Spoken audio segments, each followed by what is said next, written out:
remember when Drake's cousin JJ, he smiled at me and he said, I get ODSP. I was like, man, what's that?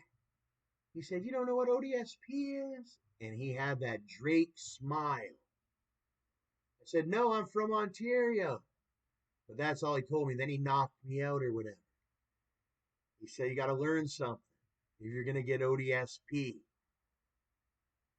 Then I eventually got ODSP later. CJJ wasn't that bad, but I found out what his real name is. That being Russell Raymond. They can't find no pictures of JJ, but he looks exactly like Drake. And man, when I first met JJ, I was just so mad. He lost all this property, didn't know if he was ever going to get it back or anything. So I did treat JJ bad and things. Because fuck, do I want to see some man giving me smile? See, it was not something normal for me, but little did I know Drake was going to be there. His dad was going to be there. JJ was really his cousin. I was like, is this just some guy fronting that looks a little bit like JJ? Next thing you know, he's on the phone with Drake. And then Drake and his dad are at this jail up in Penetanguishene, Barry. His dad's from Memphis, Tennessee. That's what really surprised me. I was so tired off of other things and a little bit drunk. And the self-defense, I made it sound so easy. He made it sound so like professional. But no, I am just a normal guy, just as anyone is normal people.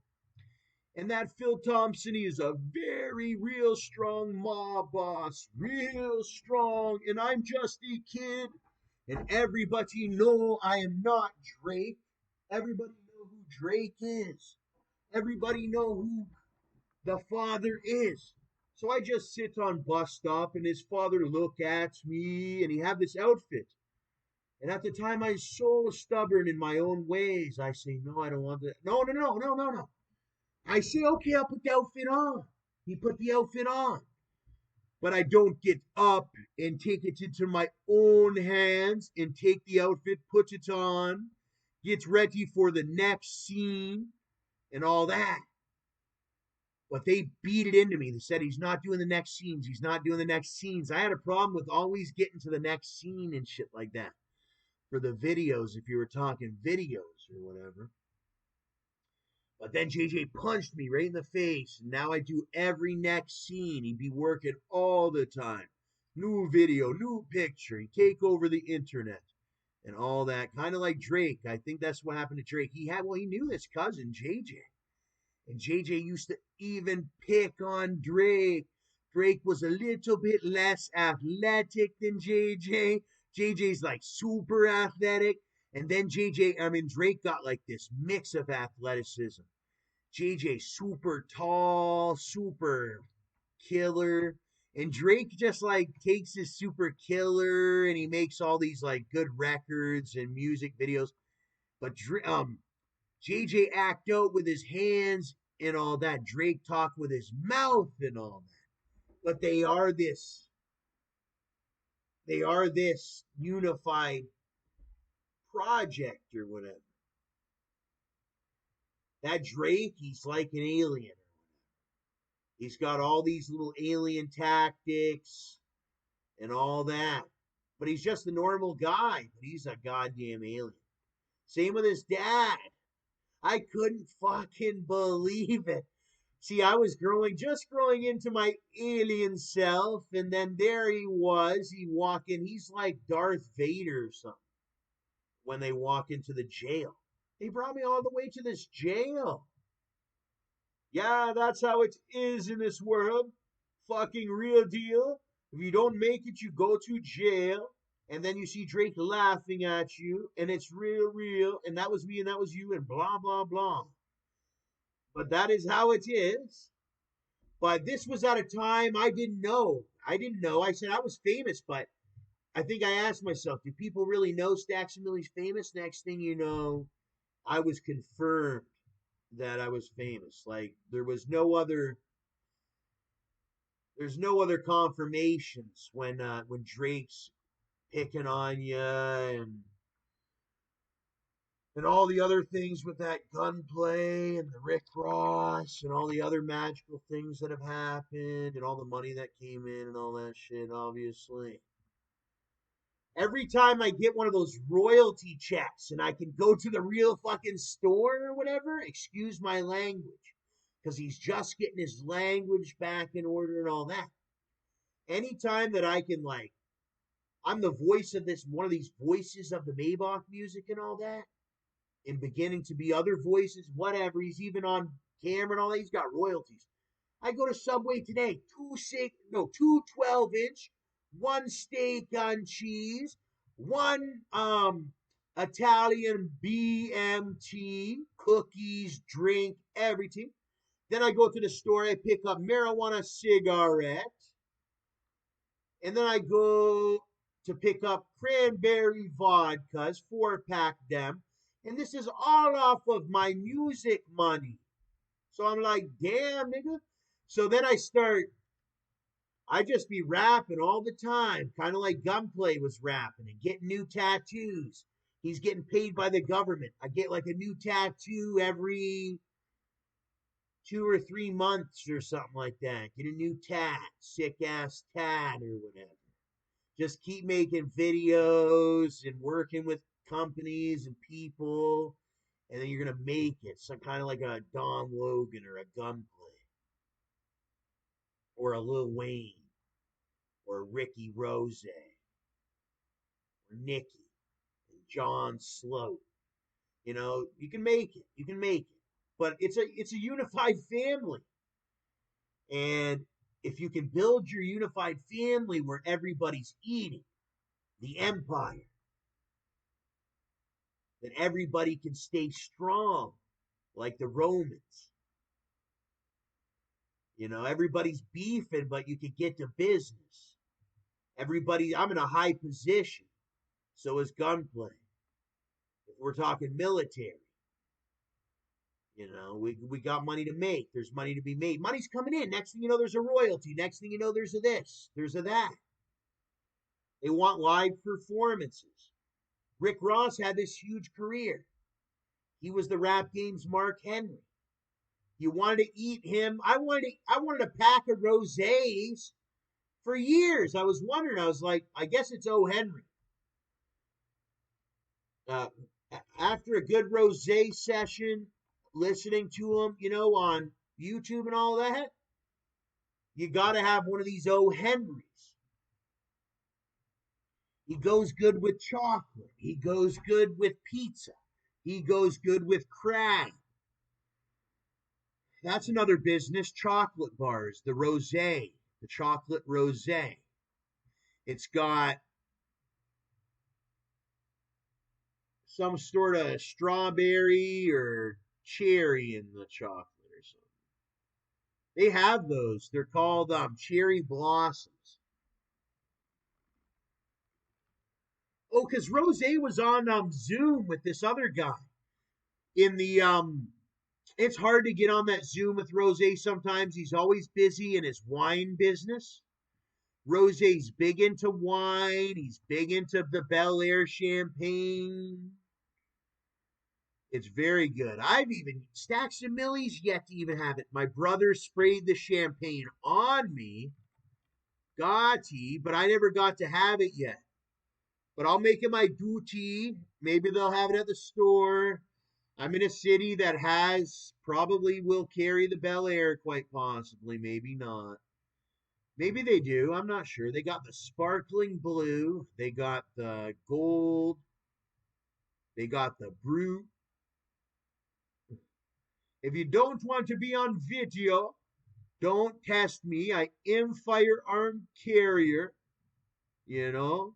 But if you want to do work, and Rose, do not go around other firearm carriers. That's what I know about Rose. Because Rose would not come into gun thing in Edmonton at the wet Rose. It was at the West Edmonton Mall. It wasn't like niggas ran up on Rose or nothing like that. We was at controlled. There were experts in the building. Expert firearm. It's at West Edmonton Mall. There is firearm range at one end of the mall. It's such a big mall or what have you. Rose wouldn't go in, so I know Rose do not go around the guns unless they're his own guns. He wouldn't even come inside. The Rick Ross, the real, he performed and he stood at the door or whatever, but he wouldn't come in. It was the gun shop or whatever, not even where you shoot it, just this area. Ross wouldn't come in this area. He didn't want to take. I think at the time, Trayvon Martin had just gotten shot. I think similar around there or something, and he didn't want to be. He was against the NRA at first. That Rick Ross, because he didn't want to take the photo or the video in front because it's famous. That would have been the one with Rick Ross in the gun shop. I had the camera ready for him to stand in front to do like that one and all that. Too bad, didn't even get that one, Rose. In West Edmonton Mall, it's called the Wild West Shooting Center. Oh, I did get to shoot something. Yeah, you don't even have to have your license. You can go in here and fire a weapon in their facility.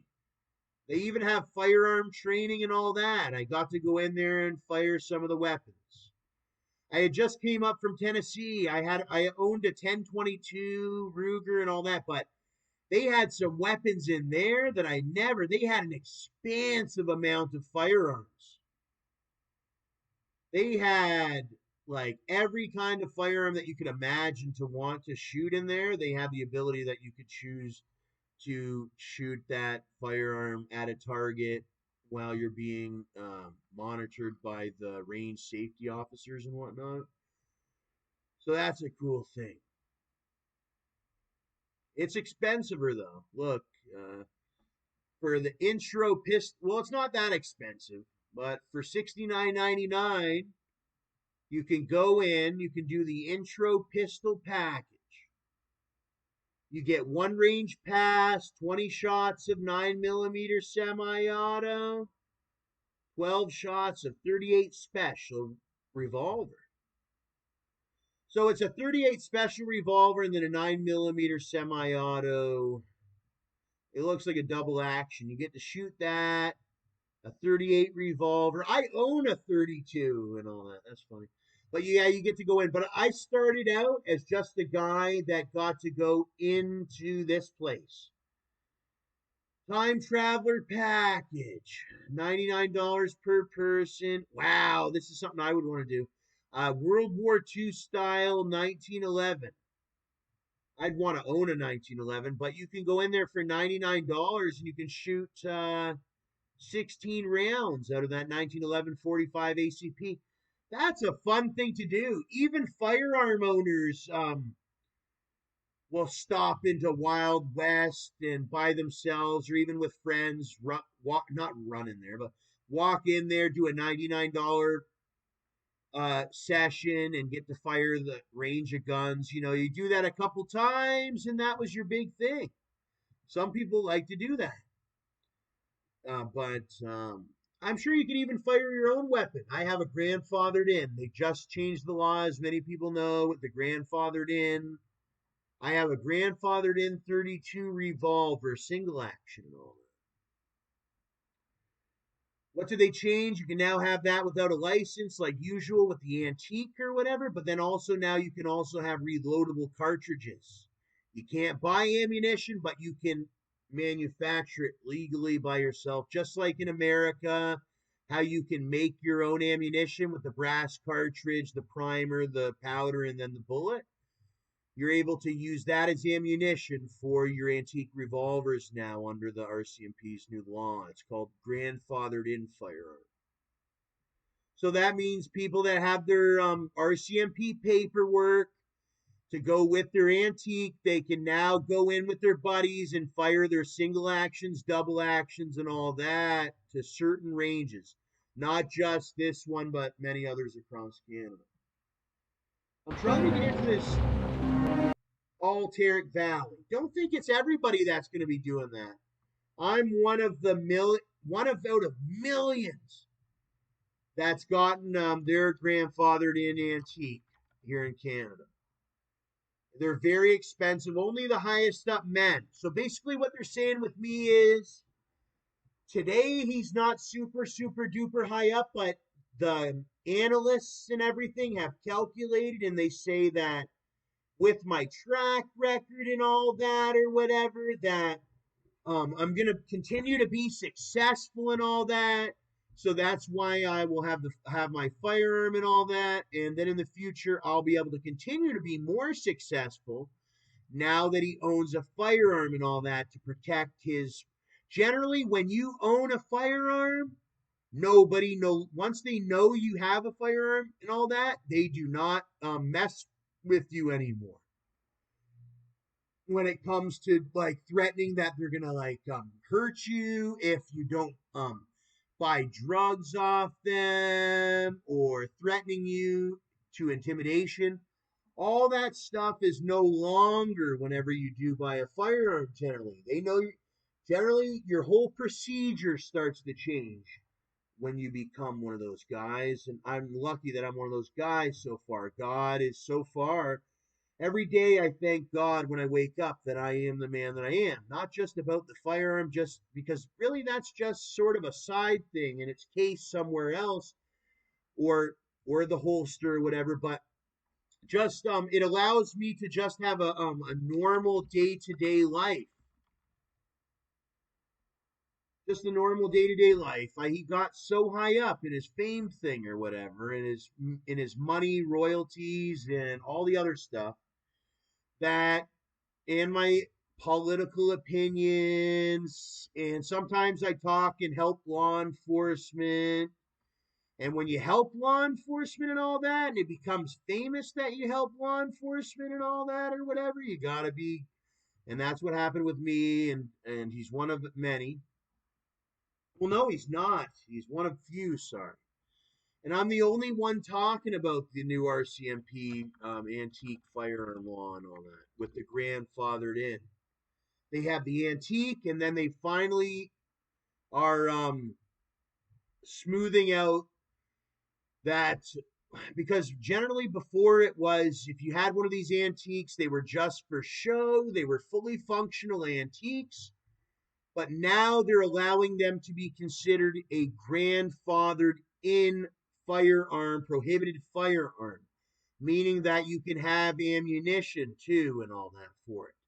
It's not just where they can just be for show anymore. And you do not need the PAL license. And that's the end of it. But when it still comes to your repeating rifles, when it still comes to your it's out of that is in a whole different jurisdiction.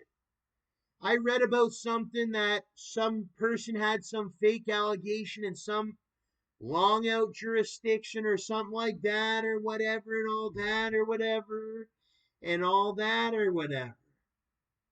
So they've had exceptions about that before, where somebody has an outstanding adjudication in some long far area or something like that, and it wasn't that big of a deal yet or whatever and all that. So that's been a thing for many years. There's people. But anyways, he as much as I look at this, they do seize people that stockpile these multiple firearms and then they have them or whatever. I don't mind having multiple firearms. I have multiple firearms. But if I don't have the firearms that I want, then no, you shouldn't either, is how I see it. And that's how my political opinion is. My 32 revolver or whatever is almost the revolver of my dreams. The revolver of my real dreams is the double action revolver, like one of these or whatever, 38 or a 45. But he's happy. Okay, I would have been way happier with a 38 double action. Okay, then I would have been more happy with a 38 double action. Oh my gosh. Okay, but I have a 32 single action, and it's like a 32 single action. Okay, and the 32 single action is sort of, well, it's scary even being having a 32 single action. If some areas an animal could very well attack me, and how am I going to cock it and shoot it, cock it and shoot it?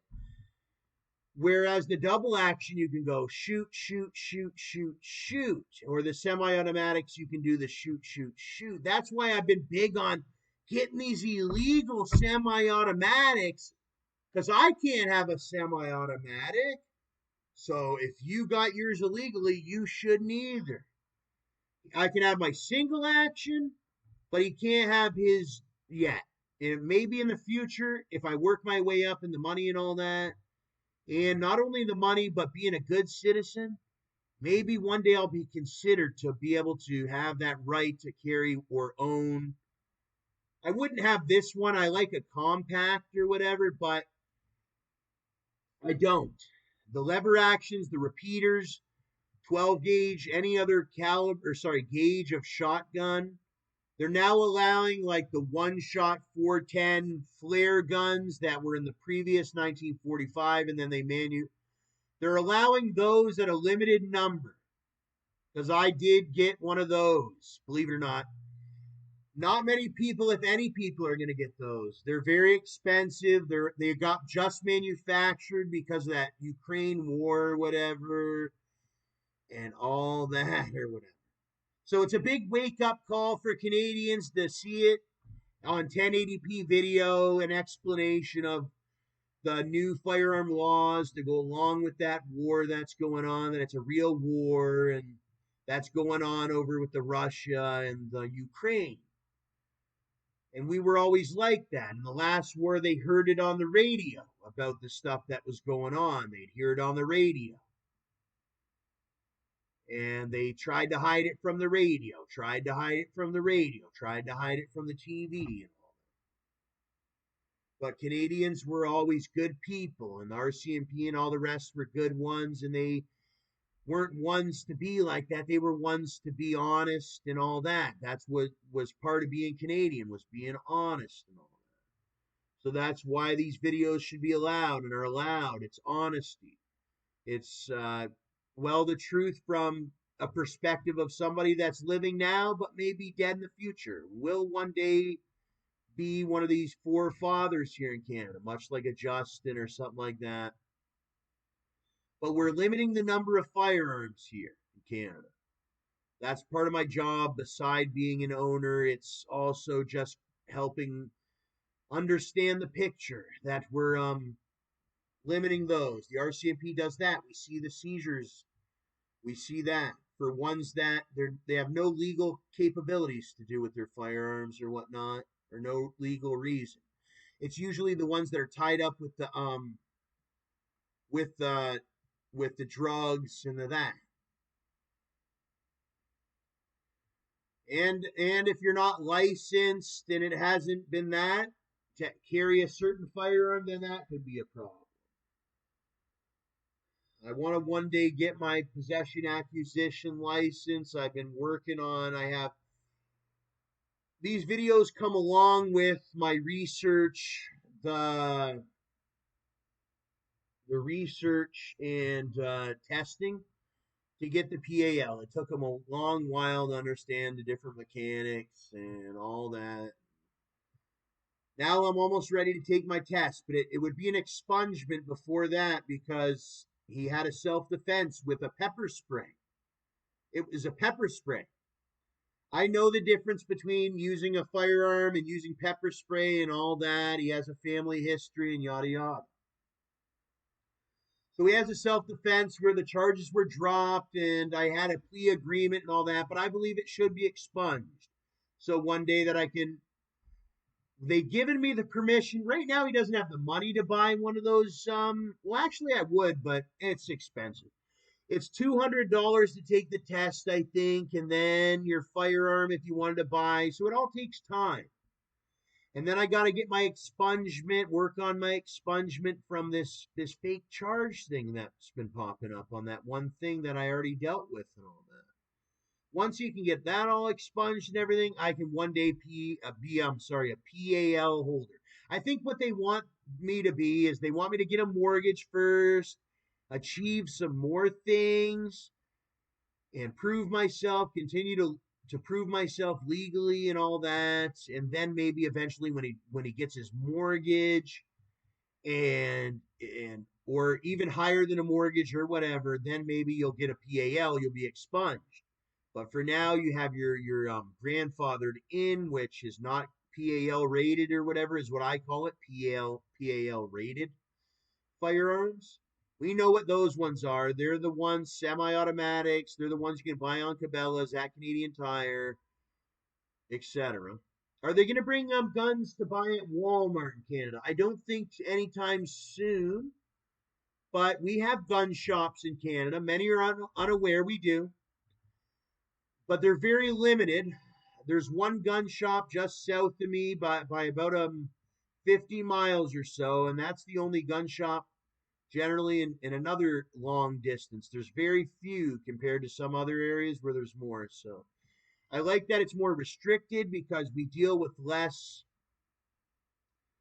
way less crime. So much less crime that generally a normal person virtually experiences absolutely no crime here in Canada.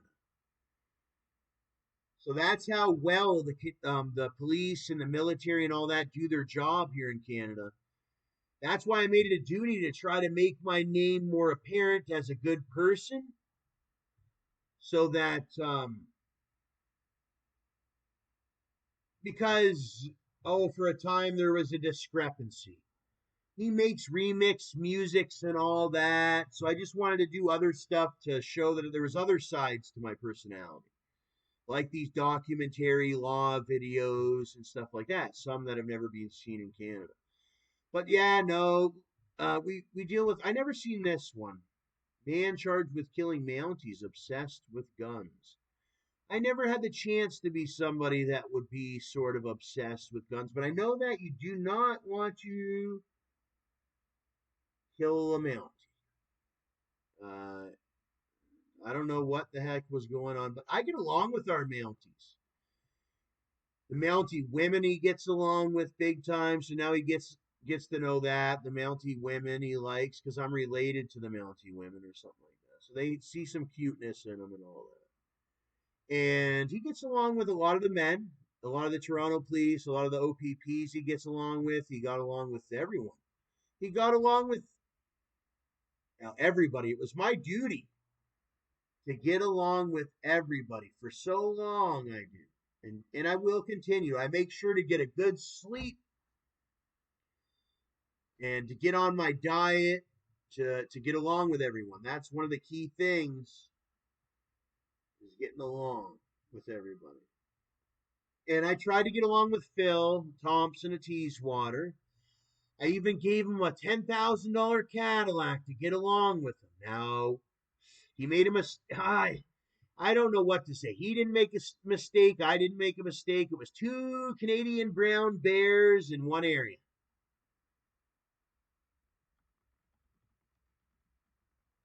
Two Canadian brown bears. And I did spray him pretty good now that I think about it. He looked like this after I sprayed him.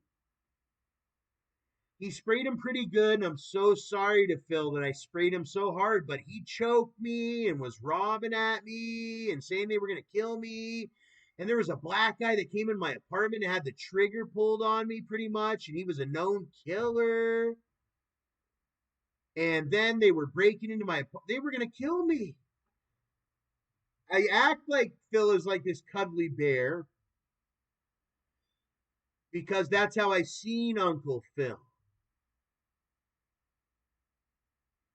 And oh my gosh. Even Ashley Thompson said, Uncle Phil. And I didn't want to start bawling, crying at the time that he was really my Uncle Phil. But he was.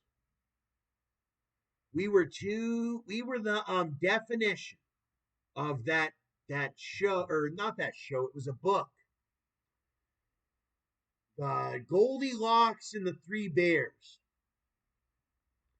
was our book, and I know it. It was there were these three bears, and I don't mean to yell it, but there were these three bears, and then there was Goldilocks.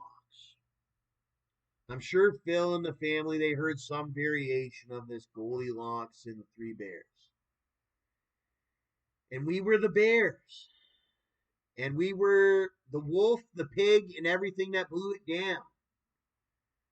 And all that as well. But Phil, he was much like a big bear that cared a lot about people. He cared a lot about me. I was Phil's big investment. Me and Phil were talking, but there was no long conversation. It was a very short, abrupt conversation. But he wanted the best for me. But I wanted him to learn a lot too. Because it was like two brown bears meeting right in the middle of Teeswater. And and and that bear, Phil, he had a wolf named Cam. And he's got another wolf named Andrew. Ours, ours, ours, ours. They are some true wolves. And they knew I was somebody with some wolf food or whatever, like some bread or something like that. I don't know how far back Phil was thinking. Phil went all the way back. He went all the way back. So did Cam. I was too scared to go back. All I could do was keep moving forward. They went all the way back to prehistoric times. And I was like, just making sure I got out of this land before time. That land before time down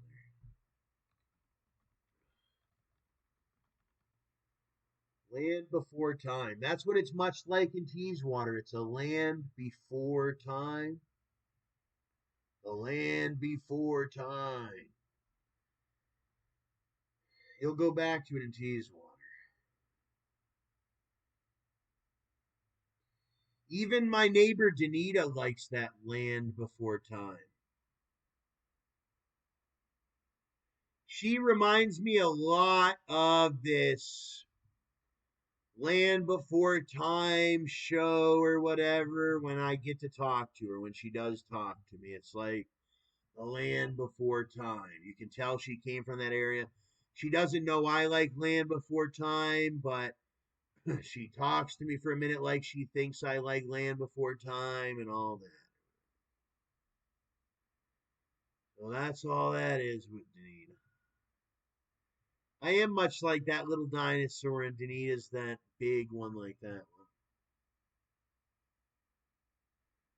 And Jim looks like a little dinosaur, but he's actually a really old, like, dinosaur or whatever. He looks like this cute little dinosaur that rolls around, but he ain't so cute and all that. Oh, whatever. I don't know what to say. I'm an idiot. Back to the land before time. I'm an idiot.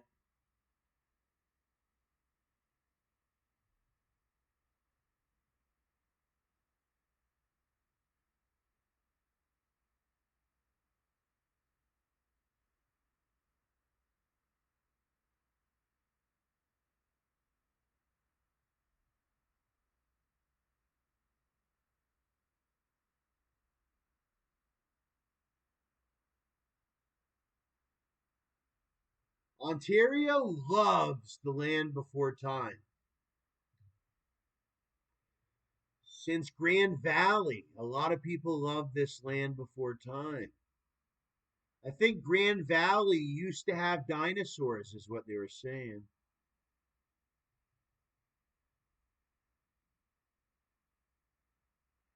What you mean you from Grand Valley? You got your own land to be roaming on, Tom. Cause Tom, we know the land before time too. I think Jerica said that before. We know the land before time too. She was so smart, that Jerica. I think she, you know what dinosaur she was? I was this big green one, but she was this one here. Same with Jenna Bailey. She was this dinosaur, the yellow one. And then there was this guy, and Jenna Bailey ended up marrying this guy. Eh?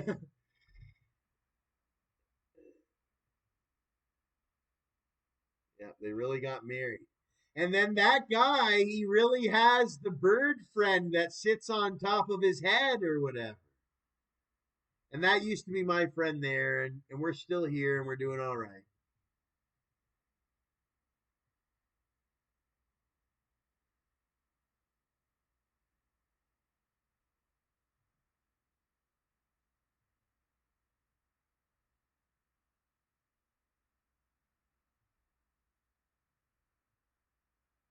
This one looks super aggressive. I never seen the aggressive lamb before time. It's like Stacks and Millie. All right, you said your piece.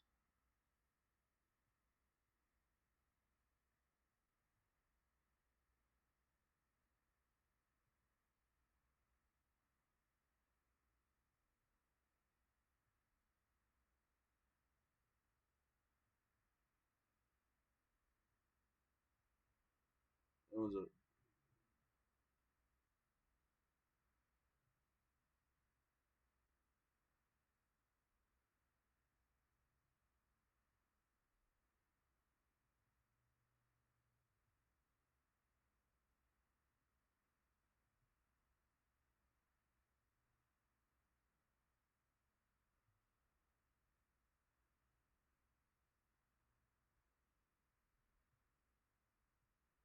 I think everybody that watched The Land Before Time is doing well.